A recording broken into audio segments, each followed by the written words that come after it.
mňa doma. Čo so mnou chceš robiť? Čo len budem chcieť. Už nikdy nikoho neuvidíš. OK. Len krič, koľko chceš. Steny sú tu. Počkaj, čože? Som za. Máš to tu luxusné? Doslova už nikdy neuvidíš rodinu. To je v poriadku. Nikdy sme neboli veľmi v kontakte. Budem ťa tu držať. Zamknutú. Celé mesiace. Budeš mi dávať jesť? Áno. Nemusím platiť nájom?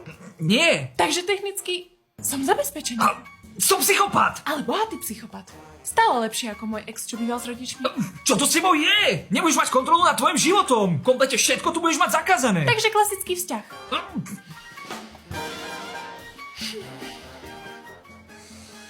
Prečo sa usmievaš? Lebo si po dlhej dobe sympatický chlap, ktorý ma niekam zobral. To je snad sen.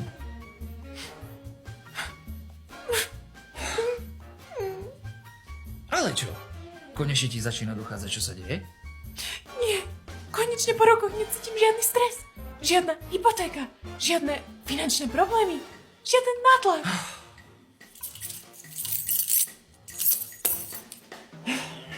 Môžeš ísť. Kam? Hoci kam! Kurva aj s touto Gen Z generáciou! Nič neberete vážne! To je váš problém! To je už tretie odmietnutie tento týždeň.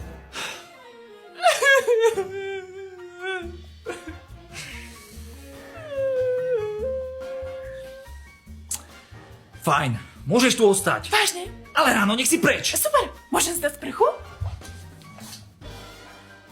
Kúpeľné sú tie prvé dvere? Ty máš fakt čistú kúpeľňu a nepoužívaš 5 v jednom? Máš kondicionér a masku na vlasy? Kto to pekal si? Fakt nepotrebuješ spolubývajúcu? Ty máš moje tričko? Aj spodky?